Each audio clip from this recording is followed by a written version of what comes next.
Chapter 4. Through a swimming rainbow haze, Chiron saw the relaxed, dull faces of the slaves. "You are nothing. You are no one. You exist only to serve, to work, to obey. Do you hear and understand?" The line of humans swayed and made a small moaning sigh. It held nothing but amazement and desire. They repeated the litany through thick animal mouths. "Your minds are open to mine. You will hear my thoughts. Once told, you will not forget. You will feel hunger and thirst, but not weariness. You will have no need to stop and rest or sleep." Again the litany. Chiron passed a hand over his face. He was sweating. In spite of himself, the light and the soulless mesmeric voice were getting him. He hit his own jaw with his knuckles, thanking whatever gods there were that the source of the light had been hidden from him. He knew he could never have bucked it. More, perhaps, of the power of the Stone of Destiny. A sudden sharp rattle of fragments brought his attention to the scrap heap. The hermit was already halfway over it, and Mouse was right at his heels. Chiron went after her. The rubble slipped and slid, and she was already out of reach. He called her name in desperation. She didn't hear him. She was hungry for the light. Chiron flung himself bodily over the rubbish. Out on the floor, the nearest Kalds were shaking off their days of worship. The hermit was scrambling on all fours like a hungry gray cat. Mouse's crimson tunic stayed just out of reach. Chiron threw a handful of metal fragments at her back. She turned her head and snarled at him. She didn't see him. Almost as an automatic reflex, she hurled some stuff at his face, but she didn't even slow down. The hermit cried out a high, eerie scream. A huge hand closed on Chiron's ankle and hauled him back. He fought it, jabbing with the wand he still carried. A second remorseless hand imprisoned his wrist. The Red Hunter said dispassionately, "They come, we go." "Mouse, let me go, damn you, Mouse!" "You can't help her, we go quick." Chiron went on kicking and thrashing. The hunter banged him over the ear with exquisite judgment, took the wand out of his limp hand, and tossed him over one vast shoulder. The light hadn't affected the hunter much. He'd been in deeper shadow than the others, and his half-animal nerves had warned him quicker even than Chiron's. Being a wise wild thing, he had shut his eyes at once. He doubled behind the metal sheds and began to run in dense shadow. Chiron heard and felt things from a great misty distance. He heard the hermit yell again, a crazy votive cry of worship. He felt the painful jarring of his body and smelled the animal rankness of the hunter. He heard Mouse scream just once. He tried to move, to get up and do something. The hunter slammed him hard across the kidneys. Chiron was aware briefly that the lights were coming on again. After that, it got very dark and very quiet. The hunter breathed in his ear. "Quiet! Don't move!" There wasn't much chance of Chiron doing anything. The hunter lay on top of him, with one freckled paw covering most of his face. Chiron gasped and rolled his eyes. They lay in a troughed niche of rough stone. There was black shadow on them from an overhang, but the blue glare burned beyond it. Even as he watched, it dimmed and flickered, and then steadied again. High up over his head, the shining metal monster reached for the roof of the cavern. It had grown enormously, and a mechanism was taking shape inside it, a maze of delicate rods and crystal prisms, of wheels and balances and things Chiron hadn't any name for. Then he remembered about Mouse, and nothing else mattered. The hunter lay on him, crushing him to silence. Chiron's blue eyes blazed. He'd have killed the hunter then if there had been any way to do it. There wasn't. Presently he stopped fighting. Again the red giant breathed in his ear. "Look over the edge." He took his hand away. Very, very quietly, Chiron raised his head a few inches and looked over. Their niche was some 15 feet above the floor of the pit. Below and to the right was the mouth of a square tunnel. The crowded, sweating confusion of the forges and workshops spread out before them, with people swarming like ants after a rain. Standing at the tunnel mouth were two creatures in shining metal sheaths, the androids of Boss the Immortal. Their clear, light voices rose up to where Chiron and the hunter lay. "Did you find out?" "Failing, as we judged. Otherwise, no change." "No change?" One of the slim unhumans turned and looked with its depthless black eyes at the soaring metal giant. "If we can only finish it in time." The other said, "We can, Khafra, we must." Khafra made a quick, impatient gesture. "We need more slaves. These human cattle are frail. You drive them and they die." "The Kalds are doing what they can. 2 more chains have just come, but it's still not enough to be safe. I've told the beasts to raid farther in, even to the border cities if they have to. It won't help if the humans attack us before we're done." Khafra laughed. There was nothing pleasant or remotely humorous about it. "If they could track the Kalds this far, we could handle them easily. After we're finished, of course, they'll be subjugated anyway." The other nodded. Faintly uneasy, it said, "If we finish in time. If we don't—" "If we don't," said Khafra, "none of it matters, to them or us or the immortal boss." Something that might have been a shudder passed over its shining body. Then it threw back its head and laughed again, high and clear. "But we will finish it, Stoid. We're unique in the universe, and nothing can stop us. This means the end of boredom, of servitude and imprisonment. With this world in our hands, nothing can stop us." Stoid whispered, "Nothing." Then they moved away, disappearing into the seething clamor of the floor.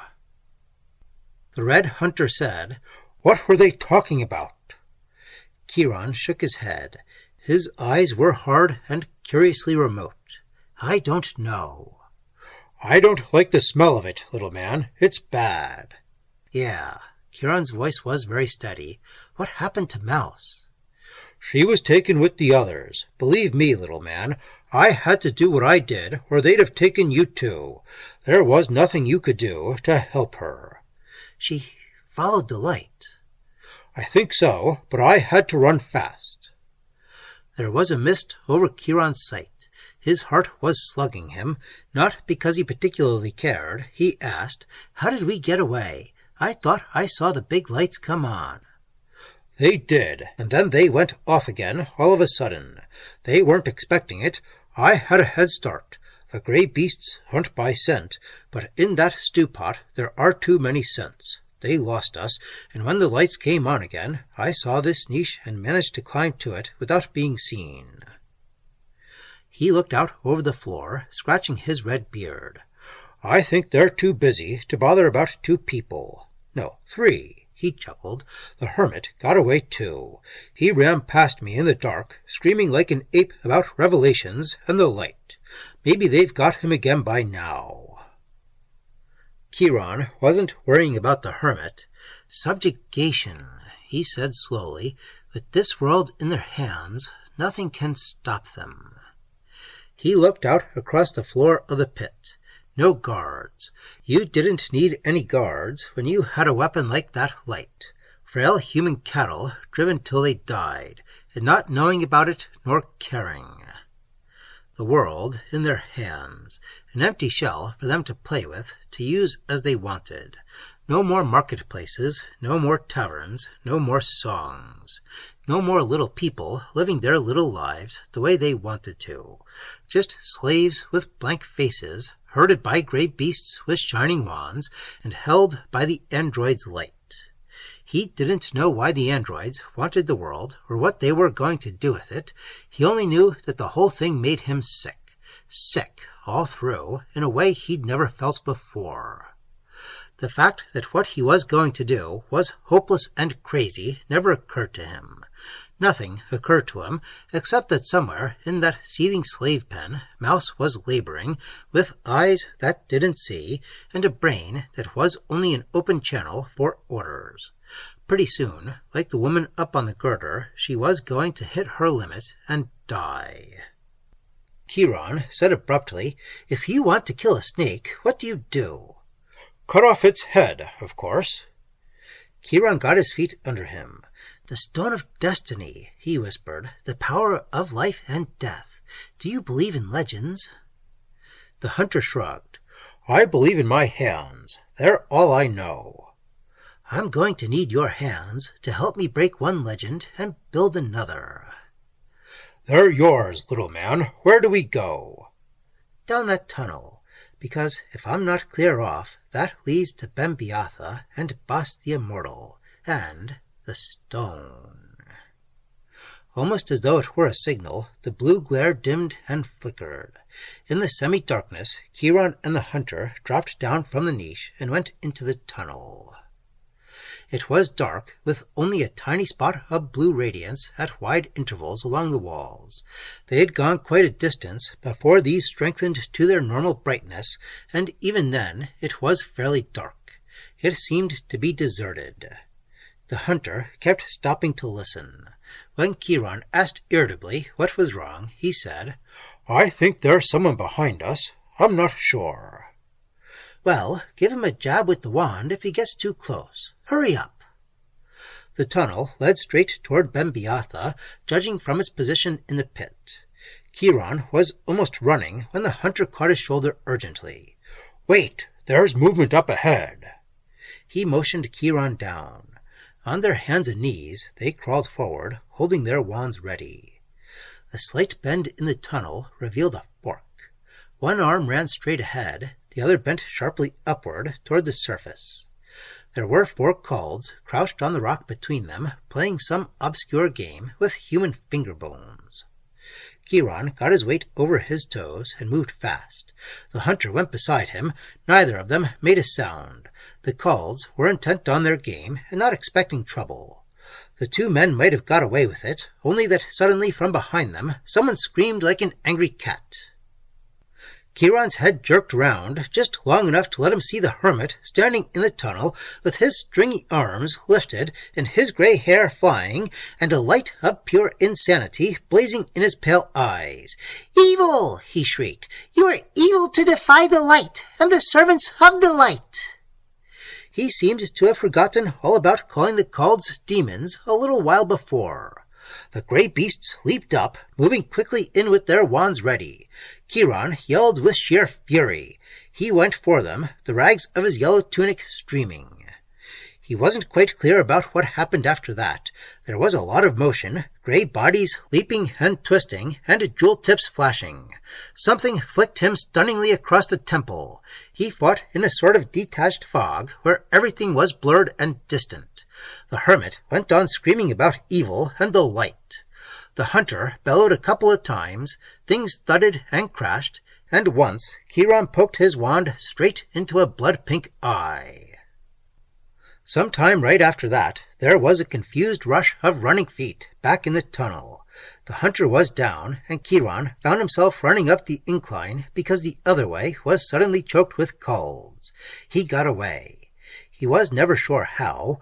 Probably instinct warned him to go in time, so that in the confusion he was out of sight before the reinforcements saw him. 3 of the original 4 Kalds were down, and the 4th was busy with the hermit. Anyway, for the moment, he made it.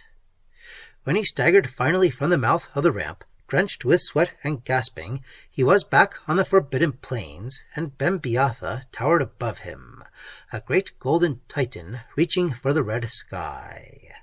The tumbled yellow rock of its steep slopes was barren of any growing thing. There were no signs of buildings or anything built by hands, human or otherwise. High up, almost in the apex of the triangular peak, was a square, balconied opening that might have been only a wind-eroded niche in the cliff face. Chiron stood on widespread legs, studying the mountain with sullen, stubborn eyes. He believed in legend now. It was all he believed in. Somewhere under the golden peak was the Stone of Destiny and the demigod who was its master. Behind him were the creatures of that demigod and the monster they were building, and a little black-haired mouse who was going to die unless something was done about it. A lot of other people, too. A whole sane, comfortable world. But Mouse was about all he could handle just then. He wasn't Chiron the Bard any longer. He wasn't a human attached to a normal human world. He moved in a strange land of gods and demons where everything was as mad as a drunkard's nightmare, and Mouse was the only thing that held him at all to the memory of a life wherein men and women fought and laughed and loved. His scarred mouth twitched and tightened. He started off across the rolling barren rise to Bembiatha, a tough, bandy-legged little man in yellow rags, with a brown, expressionless face and a forgotten harp slung between his shoulders, moving at a steady gypsy lope. A wind sighed over the forbidden plains, rolling the sunballs in the red sky, and then from the crest of Bembiatha the darkness came. This time, Chiron didn't stop to be afraid. There was nothing left inside him to be afraid with. He remembered the hermit's words. Judgment, great things moving, doom and destruction, a shadow across the world, a darkness and a dying. Something of the same feeling came to him, but he wasn't human any longer. He was beyond fear. Fate moved, and he was a part of it. Stones and shale tricked his feet in the darkness. All across the forbidden plains there was night and a wailing wind and a sharp chill of cold. Far, far away there was a faint red glow on the sky where the sea burned with its own fire. Chiron went on. Overhead, then, the sunballs began to flicker. Little striving ripples of light went out across them, lighting the barrens with an eerie witch glow. The flickering was worse than the darkness. It was like the last struggling pulse of a dying man's heart. Chiron was aware of a coldness in him beyond the chill of the wind. A shadow across the world, a darkness and a dying. He began to climb Bembiatha.